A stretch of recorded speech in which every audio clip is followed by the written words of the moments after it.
After years of talking about moving, the world's super wealthy are moving overseas faster than ever before due to the pandemic, fears of financial instability, fears of what will happen next. Today I'm going to share with you one article that says where so many of them are moving and why.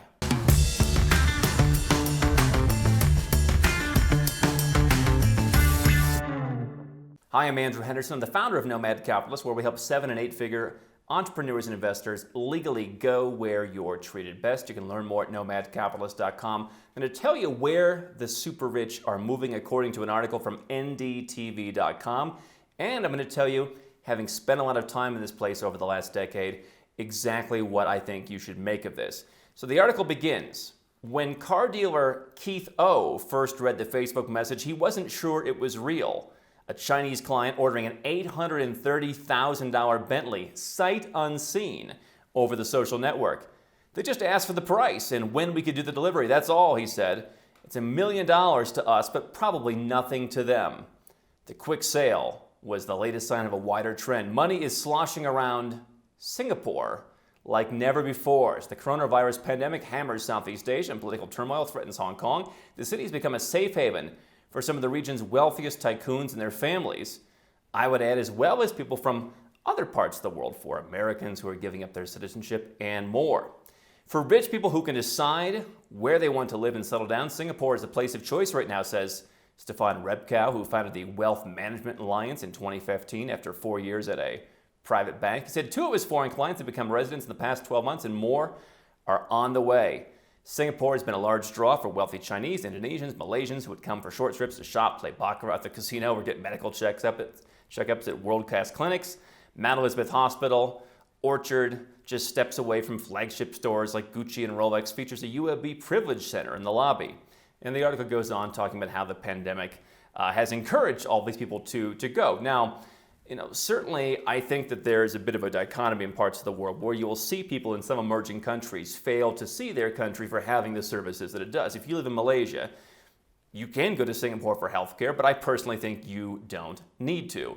The same would apply to other places in Central Asia, whether it's Thailand, Hong Kong, etc. But what the article is indeed referring to is the fact that Singapore has been deemed by some people in emerging parts of the world as a bastion of personal freedom. Certainly they viewed it as a place that was going to have better management than their country. Singapore is known as a very well-run country. They know what they're doing, both fiscally and with everything else. And they're also looking for a place to put all of their money. Now, this, I think, when I see these trends from people who are not necessarily nomad capitalists, but they are moving, they're taking all their wealth and they're moving, I am reminded, because it did mention people going and putting their money in private banks, the old way to do things is you say, hey, everything sucks here in Indonesia, for example. We're going to move all of our business interests. We're going to move the family. We're going to move the house. We're going to move the banking to whatever new place we choose, Singapore. That's not the way you want to do it. What you want to do is you want to diversify.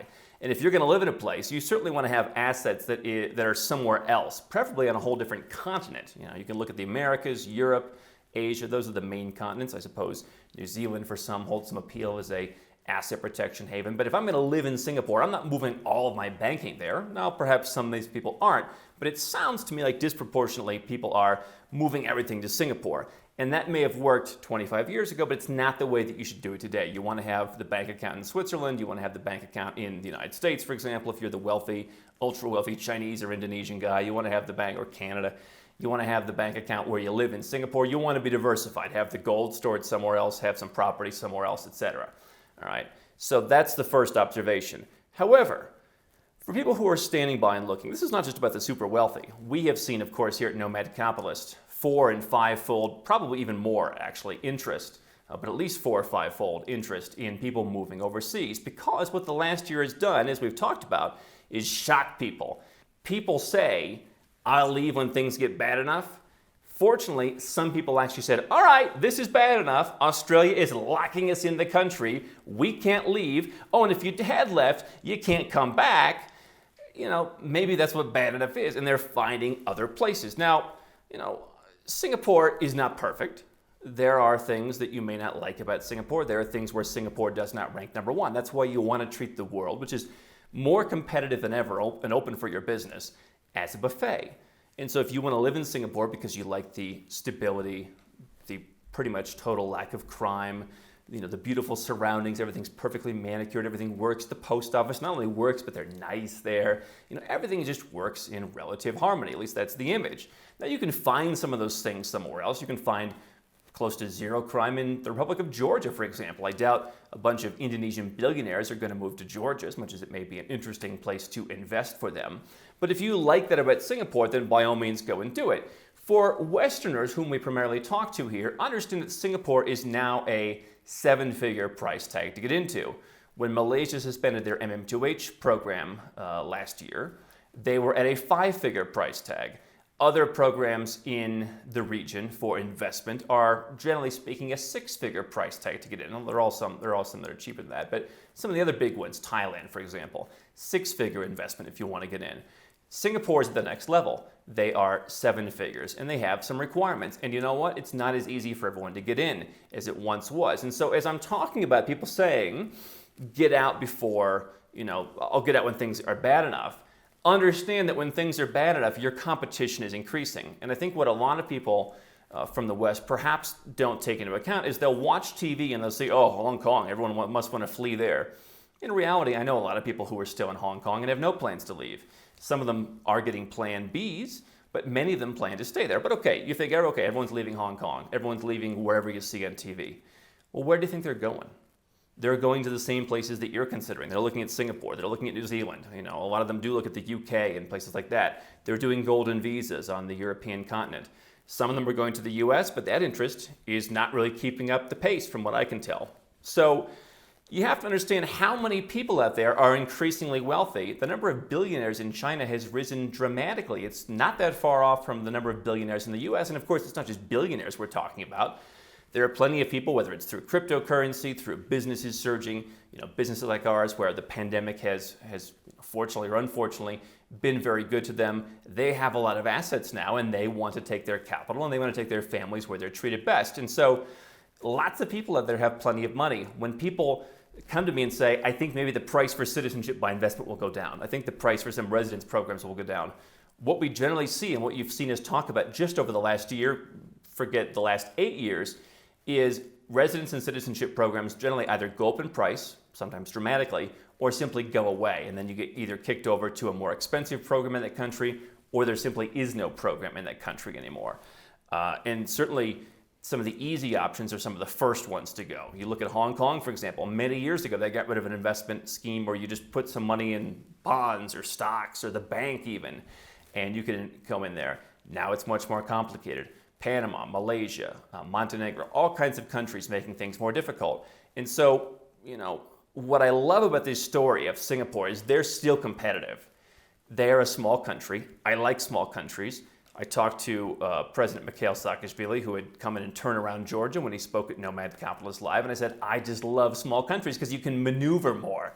He said, okay, 4 million, especially in an emerging country, maybe a little bit too small. You want to go a little bit bigger because they can actually get more things done.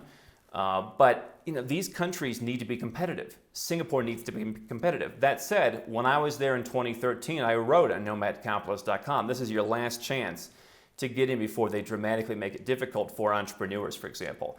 And now it literally is a much more expensive proposition because they want to be competitive, but for a higher level of person.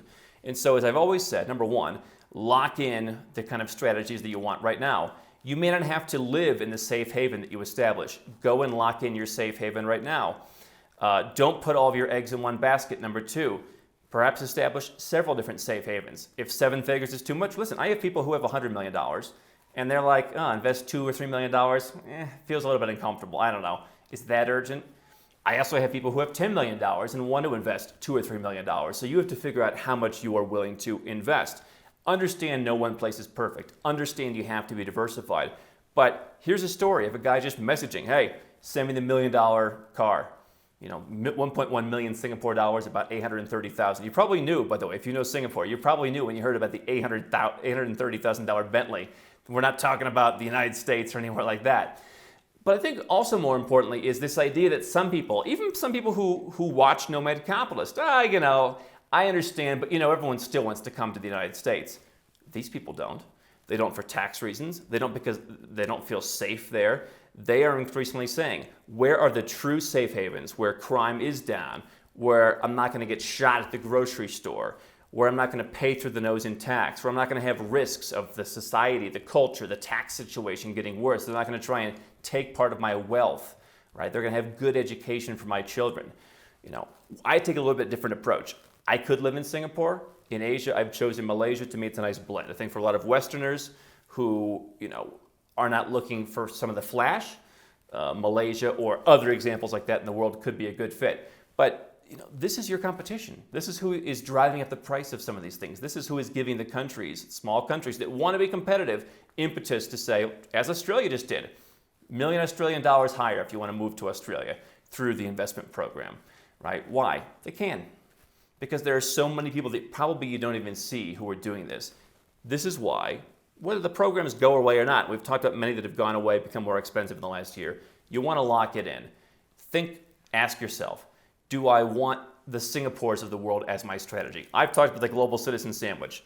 Have some assets in Singapore, live somewhere in the middle, invest in frontier markets below it. That's a strategy for Asia and for other continents as well. But what do I want to invest? Am I at that 5-figure, 6-figure, 7-figure level of setting up my strategy? And then go from there, because it's going to become more difficult as more people are getting in the game. Singapore, if you're looking to follow the super rich, especially the super rich in Asia, they've been going there for some time. It's picking up the pace. I've seen it just from what I've talked about to my people in Singapore, and it is picking up. So things to keep in mind as you're planning your own safe haven strategy. How can Nomad Capitalist help you? 4 ways. Number 1, subscribe to our channel and click the notification bell to make sure you get our new video every day. Number 2, get a copy of Nomad Capitalist, the book. You'll learn a lot of my personal experiences over a dozen years of studying this stuff, as well as exactly some of the strategies that you can use to build your Nomad Capitalist plan. Number 3, if you're not sure where to start, but you want to come and learn from my team and I, you want to come and mingle with like-minded people, learn more about our live conference, Nomad Capitalist Live. It's coming up soon. And number 4, if you want some help right now because you've got a burning issue, you need something solved, you want to lower your taxes, get a second passport, or build the Nomad Capitalist lifestyle of your dreams, go to nomadcapitalist.com and click on Become a Client.